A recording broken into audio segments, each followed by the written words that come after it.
মদিনার অলিতে গলিতে চলছে আনন্দ উৎসব, ঘরে ঘরে বইছে আনাবিল খুশির জোয়ার। বাচ্চাদের জন্য প্রস্তুত করা হচ্ছে নতুন নতুন জামা কাপড়। চারিদিকে এত আনন্দ, এত হই হুল্লোড়ের একটাই কারণ, দুদিন বাদে পালিত হতে যাচ্ছে মুসলিমদের সবচেয়ে বড় ধর্মীয় অনুষ্ঠান ঈদ। মদিনার ঘরে ঘরে যখন ঈদের খুশি, তখন হযরত ওমর রাদিয়াল্লাহু তাআলা আনহুর ঘরে দেখা গেল বিষণ্ণতা। তার ঘরে না ছিল বাড়তি কোনো উৎসব আয়োজন, না ছিল নতুন জামা তৈরির হিড়িক। অথচ ওমর রাদিয়াল্লাহু তাআলা আনহু তখন মুসলিম জাহানের খলিফা, অর্ধ দুনিয়ার শাসক তিনি। তা সত্ত্বেও নিজের কিংবা পরিবারের জন্য একটি নতুন জামা তৈরির আর্থিক সঙ্গতি তার ছিল না। এই যখন অবস্থা, তখন খলিফা ওমর রাদিয়াল্লাহু তাআলা আনহুর স্ত্রী উম্মে কুলসুম রাদিয়াল্লাহু তাআলা আনহা তাকে বললেন, আমাদের জন্য নতুন কাপড় না হলেও চলবে, কিন্তু ছোট্ট বাচ্চাটি নতুন কাপড়ের জন্য কান্না করছে, অন্তত তার জন্য একটি নতুন জামার ব্যবস্থা করুন। খলিফা নিজের অসহায়ত্ব প্রকাশ করে বললেন, তুমি জানো আমার নতুন কাপড় কেনার সামর্থ্য নেই, বাইতুল মাল থেকে যতটুকু ভাতা নেই তা দিয়ে কোন রকম সংসার চলে। উম্মে কুলসুম রাদিয়াল্লাহু তাআলা আনহা তখন খলিফাকে পরের মাসের বেতন থেকে কিছু টাকা অগ্রিম নিয়ে বাচ্চাটিকে নতুন জামা কিনে দেওয়ার অনুরোধ করলেন।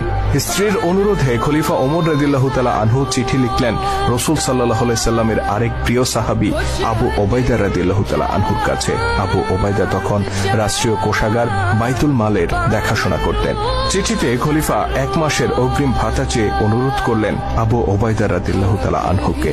সারা মুসলিম জাহানের খলিফা যিনি, অর্ধ পৃথিবীর শাসক যিনি, সেই ওমরের এমন চিঠি পেয়ে আবু ওবাইদা চোখের পানি ধরে রাখতে পারলেন না। তিনি কান্নায় ভেঙে পড়লেন। তবে তিনি নিজের এই আবেগকে নিয়ন্ত্রণ করলেন। চিঠি বাহকের হাতে অগ্রিম বেতন না দিয়ে তিনি বরং আরেকটি চিঠি ধরিয়ে দিলেন। সেই চিঠি যখন হাতে পৌঁছল, খলিফা ওমর রাদিয়াল্লাহু তাআলা আনহু তা পড়তে শুরু করলেন। আমিরুল মুমিনিন, অগ্রিম বেতন বরাদ্দের জন্য দুটি বিষয়ে আপনাকে ফয়সালা দিতে হবে। প্রথমত, আগামী মাস পর্যন্ত আপনি বেঁচে থাকবেন কিনা। দ্বিতীয়ত, বেঁচে থাকলেও আপনি খলিফার দায়িত্বে বহাল থাকবেন কিনা। হযরত আবু ওবাইদা রাদিয়াল্লাহু তাআলা আনহুর এই চিঠি পাঠ করে হযরত ওমর রাদিয়াল্লাহু তাআলা আনহু অঝরে কাঁদতে শুরু করলেন। তিনি উপলব্ধি করলেন তিনি একা নন, বরং এই উম্মাহকে ন্যায়ের শাসন উপহার দেওয়ার জন্য আবু ওবাইদার মতো বহু বিশ্বস্ত সাহাবী আজও বেঁচে আছেন।